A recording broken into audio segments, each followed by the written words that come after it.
السلام عليكم ورحمة الله وبركاته. الحمد لله رب العالمين والصلاة والسلام على سيد المرسلين وعلى آله وصحبه أجمعين. أما بعد.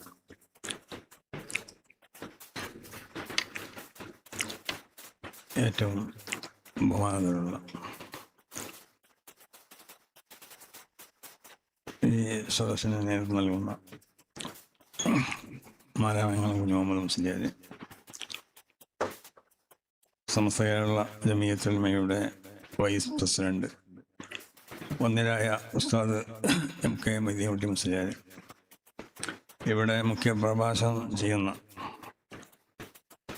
വന്ദ്യരായ ഉസ്താദ് MT അബ്ദുള്ള മുസ്ലിയാർ,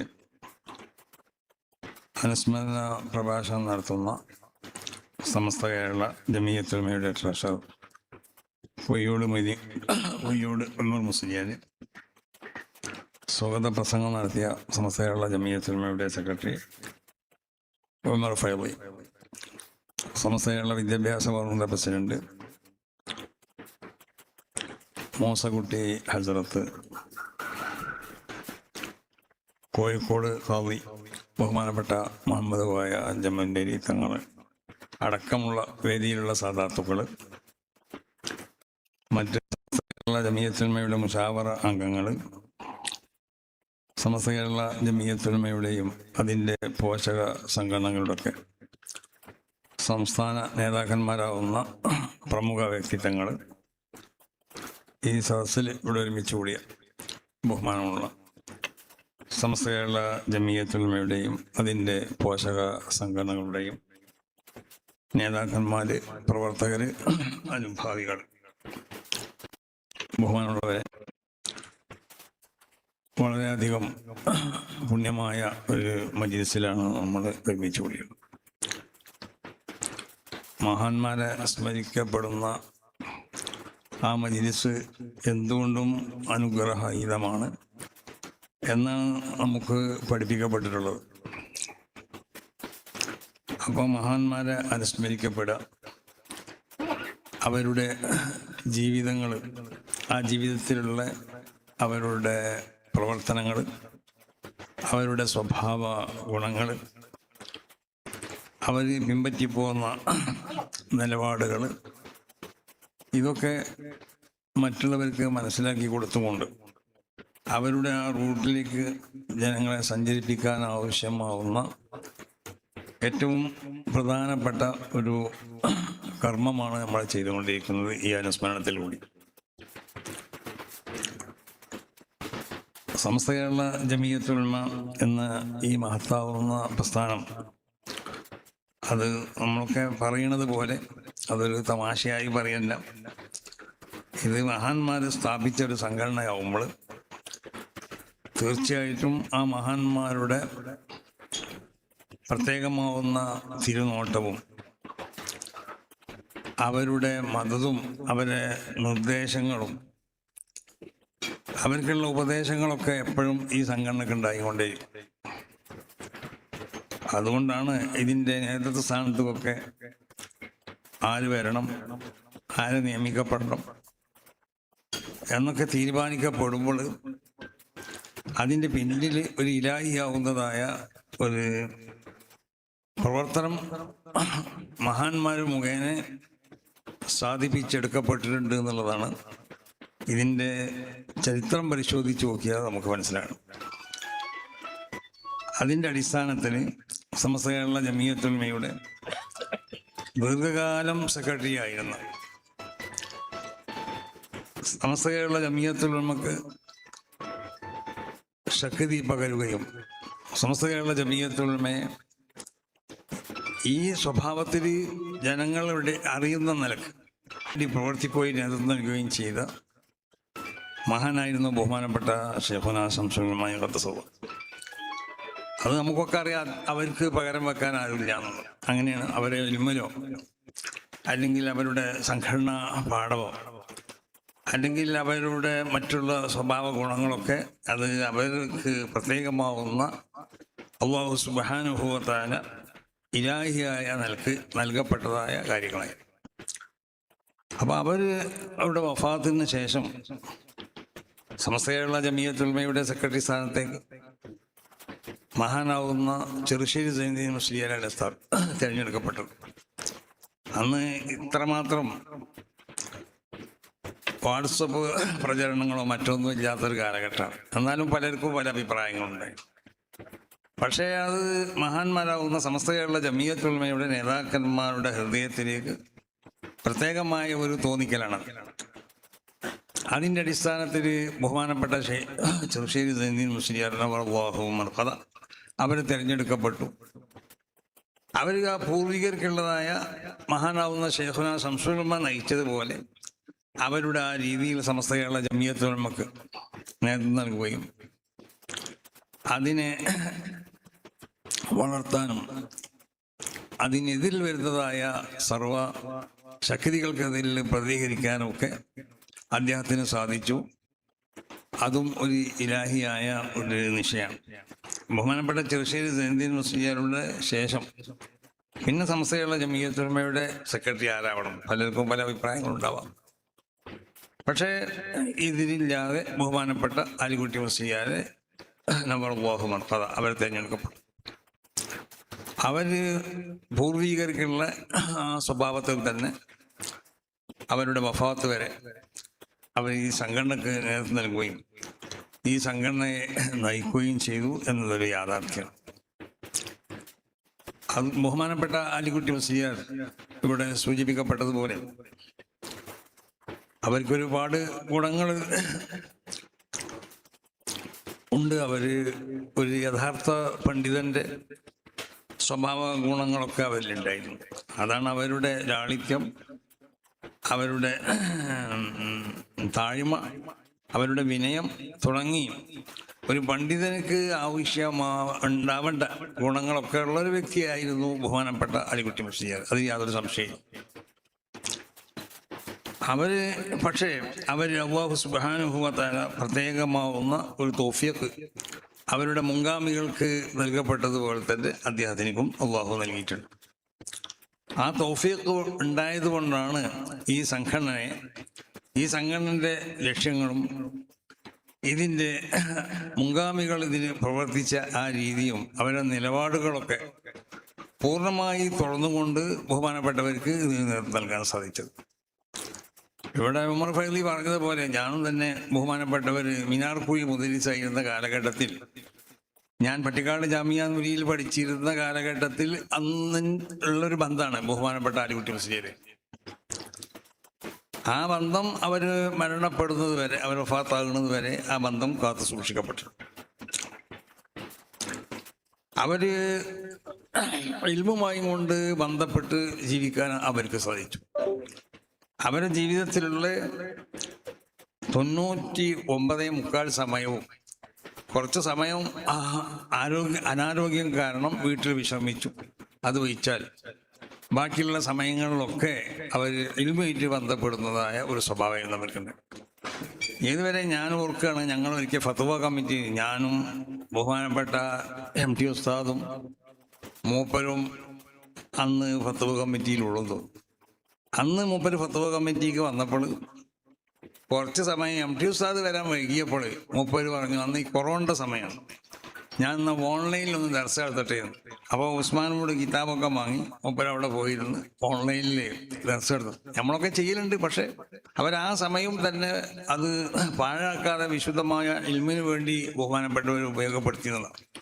അപ്പോൾ ഒരു മനുഷ്യനെ സംബന്ധിച്ചിടത്തോളം അവർക്ക് ഈ ദുനിയാവിൽ നിന്ന് അവർക്ക് ലഭിക്കപ്പെടുന്ന ഏറ്റവും വലിയ തൗഫീഖാണ് ഇൽമുമായിട്ട് ബന്ധപ്പെടാൻ സാധിക്കുക എന്നുള്ളത്. അപ്പം അവർ ചെറുപ്രായത്തിൽ തന്നെ ഇൽമുമായിട്ട് ബന്ധപ്പെട്ടു. അവരുടെ മരണം വരെയുള്ളതായ ആ കാലഘട്ടത്തിൽ കുറഞ്ഞ സമയം അനാരോഗ്യം കാരണം വിശ്രമിക്കുന്ന ഒരു കാലം ഒഴിച്ച് ബാക്കിയുള്ള സമയം മുഴുവനും അവർ കിതാബുമായിട്ട് ബന്ധപ്പെട്ട് ദർസുമായിട്ട് ബന്ധപ്പെട്ട് എപ്പോഴും വളരെ അഭിമാനത്തോടു കൂടി പറയുകയും ചെയ്യും. ഞാൻ അത് ഈ ദർസ് നടത്തി, ബുഖാരി ദർസ് നടത്തി, പിന്നെ ഞാൻ അവിടുന്ന് വരുമ്പോൾ തന്നെ വേഗം ക്ലാസ്സിലാണ് പോയതെന്നൊക്കെ അവർക്ക് ഒരു ആവേശമായിരുന്നു ആ ദർസിനോട് ബന്ധപ്പെട്ട കാര്യങ്ങൾ പറയാന്നുള്ളത്.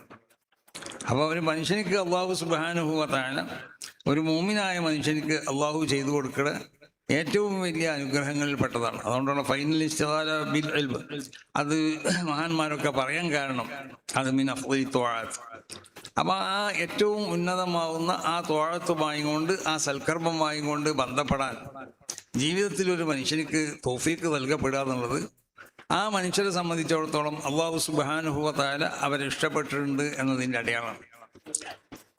അപ്പൊ ജീവിതത്തിൽ അവരുടെ ചിട്ടകളൊക്കെ അതൊക്കെ ശ്രദ്ധിക്കലോട് കൂടെ തന്നെ അവര് ഇവിടെ സൂചിപ്പിക്കപ്പെട്ടതുപോലെ ആവശ്യമുള്ള സമയത്ത് അവര് ശകാരിക്കൂല എന്നല്ല ഈ പറഞ്ഞതിൻ്റെ ഒക്കെ അർത്ഥം. അവര് വലിയ ലാളിത്യം വിനിയോഗമൊക്കെ ഉള്ള ആള് തന്നെയാണ്. പക്ഷെ അതോടുകൂടെ എല്ലാവർക്കും പാലിച്ചു കൊടുക്കുക എന്നുള്ളതല്ല. ആവശ്യമുള്ള സമയത്ത് നിലപാടുകളിൽ ഉറച്ചു നിന്നുകൊണ്ടിട്ട് സമസ്ത കേരള ജമീയത്തുൽ ഉലമയുടെ ആ ഉദ്ദേശ ലക്ഷ്യങ്ങളും അത് എന്താന്ന് മനസ്സിലാക്കി അതിൻ്റെ ആ നിലപാടിൽ ഉറച്ചു നിന്നുകൊണ്ടിട്ട് സമസ്ത കേരള ജമീയത്തുൽ ഉലമക്ക് അവരുടെ മുൻഗാമികളാവുന്നതായ ബഹുമാനപ്പെട്ട ശൈഖുനാ ശംസുൽ ഉലമ അടക്കമുള്ളവർ നേതൃത്വം നൽകിയതുപോലെ സമസ്ത കേരള ജമീയത്തുൽ ഉലമക്ക് നേതൃത്വം നൽകിയതായ വലിയ വ്യക്തിത്വത്തിൻ്റെ ഉടമയാണ് ബഹുമാനപ്പെട്ട അലിക്കുട്ടി മുസ്ലിയാർ. ചെറുപ്രായത്തിൽ തന്നെ സമസ്തയായി കൊണ്ട് ബന്ധപ്പെട്ട് പ്രവർത്തിക്കാനുള്ളതായ ഒരു അവസരം അവർക്ക് ലഭിക്കപ്പെട്ടു. ആ അവസരം അവർ ഉപയോഗപ്പെടുത്തി അവർ ജീവിതത്തിൽ അവർ പ്രായത്തിലേക്ക് എത്തുന്നതിൻ്റെ മുമ്പ് തന്നെ സമസ്ത കേരള ജമീയത്തുൽ ഉലമയുടെ പല പോഷക സംഘടനകൾക്കും നേതൃത്വം നൽകിക്കൊണ്ട് അതിനുവേണ്ടി പ്രവർത്തിക്കാനുള്ള ഒരു അവസരം കൂടി അവർക്ക് ലഭിക്കപ്പെട്ടു. അപ്പം ചെറുപ്രായത്തിൽ തന്നെ സംഘടനയായിട്ട് ബന്ധപ്പെട്ടു ഈ സംഘടനയായിട്ട് ബന്ധപ്പെട്ട് പ്രവർത്തിക്കുക എന്നുള്ളത് ഒരു വലിയൊരു അനുഗ്രഹമാണ്. അതുകൂടി നമ്മൾ മനസ്സിലാക്കണം. ഇതിന് ഈ ഏത് സംഘടനകളാണെങ്കിലും അതിലേക്ക് പോരായ്മകളും ഒക്കെ പലർക്കും കണ്ടുപിടിക്കാം. പക്ഷേ ഇത് മഹാന്മാർ ഇവിടെ സ്ഥാപിച്ചതായ ഒരു സംഘടന ആയതുകൊണ്ടിട്ട് ഞാൻ എപ്പോഴും പറയലുണ്ടല്ലോ, മഹാനാവുന്ന ശൈഖുനാ ശംസുൽ ഉലമ ഖദ്ദസല്ലാഹ് അവർ പറയലുണ്ട്. അവർ ക്ലാസ്സിൽ മാത്രമല്ല പറയല്, അല്ലാത്ത സമയത്ത് ഉപദേശിക്കലുണ്ട്. ഇവിടെ മഹാന്മാർ ചെയ്തു പോകുന്ന സംഗതികൾ അത് എന്തുണ്ടെങ്കിലും അതിനെതിരുള്ളതായ രേഖകൾ നിങ്ങൾ കണ്ടാലും അതിനെതിരിൽ ചെയ്യാൻ വേണ്ടി ശ്രമിക്കരുത്. അതിലേക്ക് ജനങ്ങളെ ക്ഷണിക്കാനും പാടില്ല. നമ്മളെ മുൻഗാമികൾ എതിരിൽ ഇപ്പൊ നിങ്ങൾ കണ്ട ഈ രേഖകൾ അവർ കണ്ടിട്ടുണ്ടാവും, അതിൻ്റെ ന്യായങ്ങളും അവർ കണ്ടിട്ടുണ്ടാവും. അതോടൊപ്പം അവർ ചെയ്തതായ സംഗതികൾക്ക് നമ്മൾ രേഖകൾ കണ്ടിട്ടില്ലെങ്കിൽ അതിന് രേഖയില്ല എന്ന് പറഞ്ഞ് തള്ളാനും പാടില്ല. ആരാണ് ഇവരൊക്കെ എന്ന് അറിയോ? മഹാന്മാരാവുന്ന മശായിഖന്മാര്, മഹാനാവുന്ന ഇമാം നവവി തന്നെ നമുക്കറിയാം. അവര് റളിയല്ലാഹു തആല അൻഹു അവര് ചില എന്ന് പറഞ്ഞു ഒന്നുണ്ടാക്കുമ്പോൾ അതിൻ്റെ അവയവങ്ങളിൽ ചെല്ലപ്പെടേണ്ട ചില ദുആകളുണ്ട്. അവയവങ്ങൾ കഴുകുമ്പോഴും തടയുമ്പോഴൊക്കെ അതിന് ഞാൻ കളഞ്ഞു എന്ന് മൂപ്പര് പറഞ്ഞു. അതിനുള്ള കാരണം പറഞ്ഞു ഇതിലാ അസ്ലലഹു. അപ്പൊ അത്രമാത്രം ശ്രദ്ധിച്ചവരാണ്. അടിസ്ഥാനമുള്ള സംഗതികൾ മാത്രമേ അവർ പറഞ്ഞിട്ടുള്ളൂ. അപ്പൊ അവര് പറഞ്ഞതായ സംഗതികൾ അടിസ്ഥാനം ഇല്ല എന്ന് പറഞ്ഞത് അടിസ്ഥാനം ഇല്ലാത്ത തന്നെയാണ്. അതുകൊണ്ടുള്ള വളരെ ധൈര്യത്തിൽ മൂപ്പര് പറഞ്ഞു ഇതാ സഹൽ ഹദീസ് പോകും മദ്ഹബി, ഹദീസ് സഹീഹ് എന്നാൽ അതാണ് എൻ്റെ മദ്ഹബ് ഫത്റുഖു, എൻ്റെ വാക്കുകളെ എൻ്റെ കൗലിനെ എൻ്റെ മദ്ഹബിനെ നിങ്ങൾ വിട്ടോളി എന്ന് പറഞ്ഞാൽ സഹിയായ ഹദീസിന്റെ മേലിൽ മാത്രമേ എൻ്റെ ഹദീസിനെ ഞാൻ ബിനാവ് ചെയ്തിട്ടുള്ളൂ. ഇതിൻ്റെ എതിരിൽ ഏതെങ്കിലും ഹദീസുകൾ ഉണ്ടെങ്കിൽ ആ ഹദീസുകളൊക്കെ ബഹുമാനപ്പെട്ടവരും കണ്ടതാണ്. ആ ഹദീസുകളെക്കാൾ ഈ ഹദീസുകളെ തർജീഹ് ചെയ്യാനുള്ളതായ അതിൻ്റെ മാർഗങ്ങളും ബഹുമാനപ്പെട്ടവർ പറഞ്ഞിട്ടുണ്ട്. അപ്പൊ അല്ലാതെ സഹിയായ ഹദീസിന്റെ എതിരിലായിക്കൊണ്ട് സഹിയായ ഹദീസുകളല്ലാത്ത ഒന്നിനും മൂപ്പര് മദ്ഹബിനിക്ക് അടിസ്ഥാനമായി കൊണ്ട് മൂപ്പര് ഉപയോഗിച്ചിട്ടില്ല. അപ്പൊ എന്നതുപോലെ മഹാന്മാരാവുന്ന മുൻഗാമികൾ അവർ ചെയ്യുന്നതായ സംഗതികൾ ഇതാണ് നമ്മുടെ അടിസ്ഥാനം. അവർ ചെയ്യുന്ന സംഗതികൾ അതിനൊക്കെ നമ്മൾ പരിശോധിച്ച് നോക്കിയിട്ട് രേഖ കണ്ടിട്ടില്ലെങ്കിൽ അത് തള്ളപ്പെടേണ്ടതാണെന്ന് പറയാൻ പാടുള്ളതല്ല. ഉലായിക്കല്ലദീന ഹദല്ലാഹു ഫബിഹുദാഹു മുഖ്തദി എന്ന. അപ്പൊ മുൻഗാമികളുടെ ആ നിലപാടുകളോട് അവർക്കുള്ളതായ ആ ചര്യകൾ അവർ ജീവിതത്തിൽ പകർത്തിയതായ ഉന്നതമാവുന്ന സ്വഭാവ ഗുണങ്ങൾ അത് പകർത്താൻ തയ്യാറാവണമെന്നാണ്. ഇത് റസൂലുള്ളാഹി സ്വല്ലല്ലാഹു അലൈഹി വസല്ലമ തങ്ങളോടാണ് പറയുന്നത്. അതിന്റെ അർത്ഥം എന്താ? ഇത്രയും വലിയ അഷ്റഫുൽ ഖൽഖാവുന്ന എല്ലാ പൂർണ്ണതയിലും എത്തപ്പെട്ട മനുഷ്യൻ, അങ്ങനത്തെ റസൂലുള്ളാഹിനോട് ഉലൈകല്ലദീന ഹദല്ലാഹു ഫബിഹുദാഹു മുഖ്തദി എന്ന് പറഞ്ഞാൽ അതിന്റെ അർത്ഥം ഏതൊരു ദാഴിയാണെങ്കിലും ഏതൊരു സംഘടനയിൽ പ്രവർത്തിക്കുന്നവനാണെങ്കിലും അവൻ ചെയ്യേണ്ടത് എന്താ? ദീന്റെ സംഘടനയാവുമ്പോൾ ആ സംഘടനയുടെ മുൻഗാമികളാവുന്നതായ ആളുകൾ അവർക്കുള്ളതായ ജീവിത രീതി, അവർക്കുള്ളതായ സ്വഭാവ ഗുണങ്ങൾ ഇതൊക്കെ പരിശോധിച്ച് ജീവിതത്തിൽ പകർത്തും. അവർ ചെയ്ത സംഗതികൾക്ക് നമ്മൾ ലക്ഷ്യം കണ്ടിട്ടില്ലാത്തതുകൊണ്ട് അത് തള്ളപ്പെടേണ്ടതാണെന്ന് പറയാൻ പാടുള്ളതല്ല. അവർ ചെയ്യുന്നതിൽ എതിരിൽ നമ്മൾ ലക്ഷ്യം കണ്ടാൽ ആ ലക്ഷ്യത്തിന്റെ അടിസ്ഥാനത്തിൽ ആ ചെയ്ത സംഗതികൾ ശരിയല്ല എന്നും പറയാൻ പാടുള്ളതല്ല. ആ ലക്ഷ്യങ്ങൾ അവരും കണ്ടതാണ് എന്നാണ്, അവർ കണ്ടതിനെ പറ്റി പഠിച്ചിട്ടുണ്ട്. അതുകൊണ്ടാണ് അവർ ചെയ്യുന്ന ആ സംഗതിയിൽ നിന്ന് മടങ്ങാതെ. കാരണം ഞാൻ പറഞ്ഞില്ല, ഞാൻ ഇമാം പറഞ്ഞു ഇതില അസുലൂന്ന അസുലില്ലാത്ത എനിക്ക് അസുലില്ലാന്ന് തന്നെ പറയൂ. അവരൊക്കെ അസുലില്ലാത്ത അങ്ങനെ കയ്യൊക്കെ പന്നതുവ, കാലുക്കും പന്നതുവ, മുഖക്കും പന്നതുവ, തലടിക്കും പന്നതുവ, അതൊക്കെ പറഞ്ഞോടെ. അള്ളാഹുബീബി, അതുപോലെ തന്നെ അള്ളാഹുമ്മ സബ്ബിത്ത് ഖദമി അല സിറാത്തി വ ഇങ്ങനത്തെ ദുആകളൊക്കെ ദുആ നല്ലതല്ലേ, എന്നതിന് കുഴപ്പം? അള്ളാഹുമാരിയും ശാരീരിക ബശരിയാരെന്നൊക്കെ തലയാടുമ്പോ കുഴപ്പമൊന്നുമില്ലല്ലോ. പക്ഷെ ഇമാം നവവി തങ്ങൾ പറഞ്ഞിട്ട് പിന്നെ ഇതിലാ അസ്ലലുഹു. അപ്പൊ ഓരോ സംഗതികൾക്കും അടിസ്ഥാനം ഉണ്ടോ എന്ന് നോക്കിയിട്ട് അവരെല്ലാം പറഞ്ഞിട്ടുള്ളൂ. അപ്പൊ എന്നതുപോലെ സംഘടനയിൽ നമ്മൾ എപ്പോഴും സംഘടന ഇത് അല്ലാഹുവിന്റെ വിശുദ്ധമാവുന്നതായ ദീൻ, ആ ദീനിനെ സംരക്ഷിക്കപ്പെടാൻ വേണ്ടി സ്ഥാപിക്കപ്പെട്ടതായ ഒരു സംഘടനയാണ്. ആ സംഘടനയ്ക്ക് എതിരിൽ ഇവിടെ ഈ പ്രസ്ഥാനക്കാർ, ഇവിടെ കള്ളത്തരീക്കത്തുകൾ, ഇവരൊക്കെ യഥാർത്ഥ ദീനിനെ വികലമാക്കണ നിൽക്കുള്ള ആശയാദർശങ്ങളുമായിട്ടാണ് അവരൊക്കെ ഇവിടെ പ്രത്യക്ഷപ്പെട്ടിട്ടുള്ളത്, അവരൊക്കെ ഇവിടെ പ്രചരിപ്പിച്ചിട്ടുള്ളത്. അതാണ്. അപ്പൊ അതിൻ്റെ എതിരിൽ ശബ്ദിക്കുക എന്നുള്ളത്, ശബ്ദിക്കാൻ വേണ്ടിയിട്ട് വിശുദ്ധമാവുന്ന ദീന് അതിൻ്റെ തനതായ രൂപത്തിൽ, അതാണ് മുൻഗാമികൾ ആ ചെയ്തത് എങ്ങനെയാണോ അതൊക്കെ അതേ നിലക്ക് നിലനിർത്തിക്കൊണ്ടിട്ട് ഇവിടെ അത് നിലനിൽക്കണം. അത് നമ്മൾ പഠിച്ചു നോക്കുമ്പോൾ നമുക്ക് പലതും പുതിയത് കാണുന്നുണ്ട്. ഇതിലൊന്നും ലക്ഷ്യമില്ലാന്ന് പറഞ്ഞ് തള്ളാൻ പാടില്ല എന്നുള്ള അർത്ഥം. അപ്പൊ അതുകൊണ്ടിട്ട് അതിനു വേണ്ടി സ്ഥാപിക്കപ്പെട്ട സംഘടന ആയതുകൊണ്ടാണ് നമ്മൾ പറയുന്നത് ഇത് മഹാന്മാരാവുന്ന അല്ലാഹുവിന്റെ ഔലിയാക്കന്മാർ സ്ഥാപിച്ചതായ ഒരു സംഘടനയാണ്. ഈ സംഘടന വളരെ നല്ല നീയത്തോടു കൂടി, ഇഖ്ലാസോടു കൂടി അവർ സ്ഥാപിച്ചതാണ്. ആ സംഘടന അത് ഇവിടെ നിലനിൽക്കേണ്ട കാലം, അതായത് ഖിയാമത്ത് നാൾ വരെ ആ ദീൻ ഇവിടെ നിലനിൽക്കേണ്ട കാലത്തോളം ഈ സംഘടന ഇവിടെ നിലനിൽക്കണം. ഈ ദീനിന്റെ സംരക്ഷണമാണ് ഈ സംഘടന ഇവിടെ നടത്തിക്കൊണ്ടിരിക്കുന്നത്. അതാണ് ബഹുമാനപ്പെട്ട ആലിക്കുട്ടി മുസ്ലിയാർ നബറല്ലാഹു മർത്തദ അവരവരെ ജീവിതത്തിൽ വളരെയധികം അത് ശ്രദ്ധിച്ചു. സംഘടനയുടെ മുൻഗാമികളെ കണ്ട ഇവിടെ അധികം വന്ന മുഷാവർക്കൊക്കെ അധികം വരുമ്പോൾ, ഇപ്പൊ നമ്മളൊക്കെ അധികം വരുമ്പോഴൊക്കെ അവിടെ പോയി സിയാർത്ത് ചെയ്യില്ല. മഹാനാവുന്ന ഷെയ്ഖുലാന്റെ അടുത്തോ സാന്നിധ്യത്തിലൊക്കെ. മൂപ്പരങ്ങനല്ല, ഇവിടെ മുഷാവർക്ക് വരുന്നതിന്റെ മുമ്പായിട്ട് അവിടെ പോയി ആദ്യം സിയാർത്ത് ചെയ്യും, അധിക സമയത്ത് സിയാർത്ത് ചെയ്യും. അപ്പൊ ആ മഹാന്മാരോടുള്ള ആ ബന്ധാണത്, അവരോടുള്ളതായ അവരുടെ പൂർണ്ണമാവുന്ന മദതുകൾ ഉണ്ടായാലേ സംഘടനയായിട്ട് നമുക്ക് മുന്നോട്ട് കൊണ്ടുപോകാൻ പറ്റുള്ളൂ. അപ്പോഴേ നമ്മളെ സഹായം ഉണ്ടാവുള്ളൂ. അതല്ലാന്നുണ്ടെങ്കിൽ നമുക്ക് സ്ഥലത്ത് തുറന്നു പോരാൻ അവകാശമില്ല എന്നുള്ളതാണ് ഇതിൻ്റെ അർത്ഥം. അപ്പൊ ആ നിലക്ക് അവരുടെ മുൻഗാമികളെ മുഴുവനും പരിഗണിച്ചുകൊണ്ടിട്ട്, അവരുടെ ആ രീതിയും അവരുടെ ആ നിലപാടും പൂർണ്ണമായി അംഗീകരിച്ചു കൊണ്ടിട്ട് ഈ വിശുദ്ധമായ സംഘടനക്ക് നേതൃത്വം നൽകിയ മഹത്തുക്കളിൽപ്പെട്ട മഹാനാണ് ബഹുമാനപ്പെട്ട ആലിക്കുട്ടി മുസ്ലിയാർ നബറല്ലാഹു മർക്കദ. അല്ലാഹു സുബ്ഹാനഹു വ തആല അദ്ദേഹത്തിന്റെ പരലോക ജീവിതം സുഖസമ്പൂർണ്ണമാക്കി കൊടുക്കട്ടെ. അവരുടെ നന്മകളൊക്കെ അല്ലാഹു ഖബൂൽ ചെയ്യട്ടെ. എന്തെങ്കിലും സല്ലാത്തുകൾ ജീവിതത്തിൽ ഉണ്ടായിട്ടുണ്ടെങ്കിൽ അർഹമുർ റഹീമീനായ തമ്പുരാനെ അതിനൊക്കെ വിട്ടുകൊടുത്ത് മാഫാക്കി കൊടുക്കണേ. അവർ ദീനിന് ചെയ്ത സർവ്വ ഹിദ്മത്തുകളെയും നീ ഖബൂൽ ചെയ്യണേ. ഈ സംഘടനയ്ക്ക് വേണ്ടി അവർ ചെയ്തതായ സർവ്വ ഹിദ്മത്തുകൾ, ഈ സംഘടനന്റെ പോഷക സംഘങ്ങൾക്ക് വേണ്ടി ചെയ്തത്, ഈ സംഘടനയുടെ വളർച്ചയ്ക്ക് വേണ്ടി അതിൻ്റെ ഉയർച്ചയ്ക്ക് വേണ്ടിയൊക്കെ ചെയ്ത എല്ലാ ഹിദ്മത്തുകളെയും അർഹമുർ റഹീമീനായ തമ്പുരാനെ നീ ഖബൂൽ ചെയ്യണേ. അവർക്ക് ശേഷം നല്ലതായ ഒരു ഖലഫിനെ ഈ സംഘടനക്ക് നീ പ്രദാനം ചെയ്യണേ എന്ന് ദുആ ചെയ്തുകൊണ്ട് ഈ മഹത്താവുന്ന സംഗമം ഉദ്ഘാടനം ചെയ്തതായി പ്രഖ്യാപിക്കുന്നു. അതോടൊപ്പം ഇവിടെ ബഹുമാനപ്പെട്ട ആലിക്കുട്ടി മുസ്ലിയാർ, നമ്മൾ സാധാരണ നമ്മളെ മഹാന്മാരൊക്കെ മരണപ്പെട്ടു പോകുമ്പോൾ അത് സമസ്ത കേരള ജമീയത്തുൽ ഉലമയുടെ നേതൃത്വ സ്ഥാനത്തുണ്ടാവുന്ന എല്ലാവർക്കും വേണ്ടിയും സമസ്ത കേരള ജമീയത്തുൽ ഉലമ നേരിട്ട് ഇറങ്ങിക്കൊണ്ടിട്ട് ഒരു സ്മരണിക പ്രസിദ്ധീകരിക്കലുണ്ട്.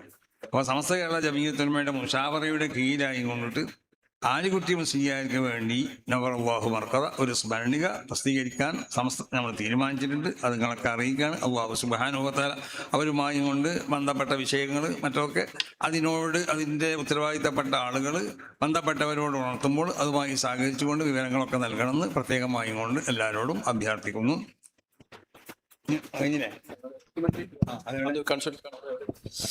ആലിക്കുട്ടി ഉസ്താദിന്റെ പേരുള്ള ഡോക്യുമെന്ററിയുടെ പ്രകാശന കർമ്മം ബഹുമാന്യനായ സയ്യിദുൽ ഉലമ നിർവഹിക്കുകയാണ്. നിർവഹിക്കട്ടെ.